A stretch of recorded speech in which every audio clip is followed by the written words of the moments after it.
அப்பொழுது நம்முடைய வாய் நகைப்பினாலும் நம்முடைய நாவு ஆனந்த சத்தத்தினாலும் நிறைந்திருந்தது.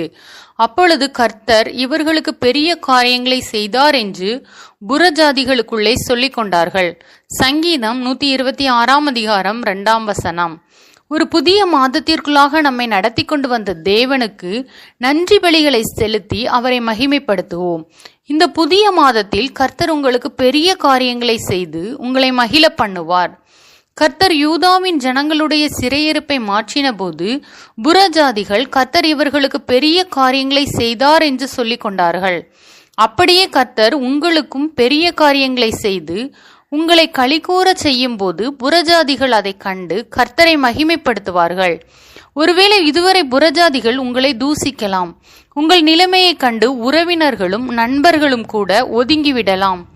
ஊழியத்தின் பாதைகளில் கடினமான சூழ்நிலைகள் வரும்போது உதவிகள் இல்லாததினால் நீங்கள் கலங்கி நிற்கலாம்.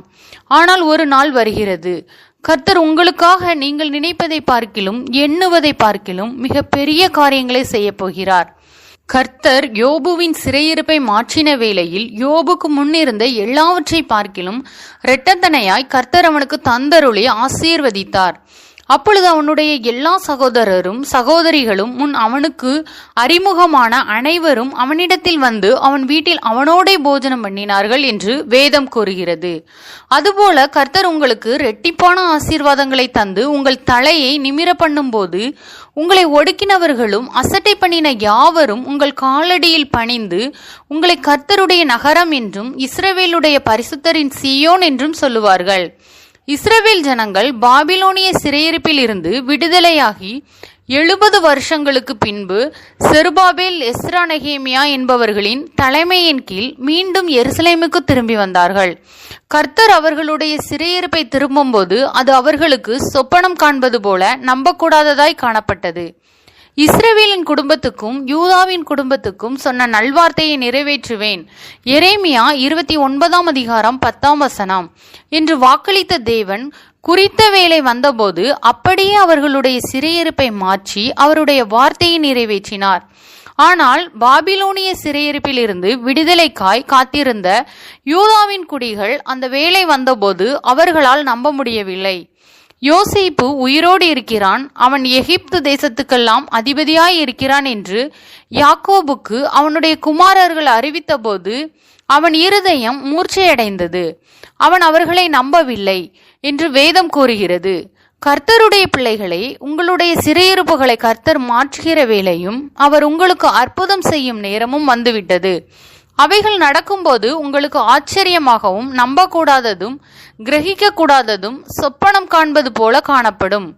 கர்த்தர் யூதாவின் ஜனங்களுடைய சிறையிருப்பை மாற்றின வேளையில் அவர்களுடைய வாய் நகைப்பினாலும் நாவு ஆனந்த சத்தத்தினாலும் நிறைந்திருந்தது. சங்கீதம் 126 2 அதுபோல உங்கள் காத்திருப்புக்கு கர்த்தர் ஒரு முடிவை உண்டாக்கும் போது உங்கள் வாய் நகைப்பினாலும் ஆனந்த சத்தத்தினாலும் நிறைந்திருக்கும். ஆபிரகாமுக்கும் சாராளுக்கும் தன் குமாரனாகிய ஈசாக்கு பிறந்தபோது சாராள், தேவன் என்னை நகைக்க பண்ணினார், இதை கேட்கிற யாவரும் என்னோட கூட நகைப்பார்கள் என்று அறிக்கையிட்டாள். காரணம், சரீரம் செத்தவனென்று எண்ணத்தகும் ஒருவனாலேயும் கற்பம் செத்து போனது என்ற ஒருவளாலேயும் வானத்தின் நட்சத்திரங்களைப் போலவும் கடற்கரையில் உள்ள எண்ணத்திறந்த மணல்களைப் போலவும் மிகுந்த ஜனங்கள் பிறக்கப் போகிறார்கள் என்று நம்பக்கூடாத காரியத்தை அவர்களுடைய வாழ்க்கையில் கர்த்தர் செய்த வேளையில் அது அவர்களுக்கு நகைப்பாய் இருந்தது.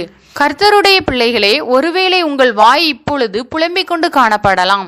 பலவிதமான பாடுகளின் பாதையில் நீங்கள் கடந்து சென்று கொண்டிருக்கலாம். நம்முடைய தேவன் புலம்பலை ஆனந்த களிப்பாய் மாற்றுகிறவர். சாம்பலுக்கு பதிலாக சிங்காரத்தையும், துயரத்துக்கு பதிலாக ஆனந்த தைலத்தையும், ஒடுங்கின ஆவிக்கு பதிலாக துதியின் உடையையும் தருகிறவர். ஆகையால் சோர்ந்து போகாதிருங்கள். நம்முடைய தேவன் அசாத்தியமானவற்றை சாத்தியமாக்குகிறவர். அவர் செய்ய நினைத்த காரியம் ஒருபோதும் தடைபடாது. ஆகையால் அவர் உங்கள் சிறையிருப்பை மாற்றும்போது உங்கள் துக்கம் சந்தோஷமாய் மாறும். கர்த்தர் இந்த புதிய மாதத்தில் கண்ணீரோடே விதைக்கிற உங்களை கம்பீரத்தோடே அறுக்கும்படிக்கு செய்து உங்களை மகிழ செய்து கனம் பண்ணுவது உறுதி. புறஜாதிகளின் கண்கள் காணும்படியாக கர்த்தர் உங்களுக்கு பெரிய காரியங்களை செய்யும் போது நீங்கள் இன்னும் கர்த்தரை நெருங்கி ஜீவிக்க உங்களை அர்ப்பணியுங்கள். கர்த்தர் தாமே உங்கள் ஒவ்வொருவரையும் ஆசீர்வதிப்பாராக. ஆமேன்.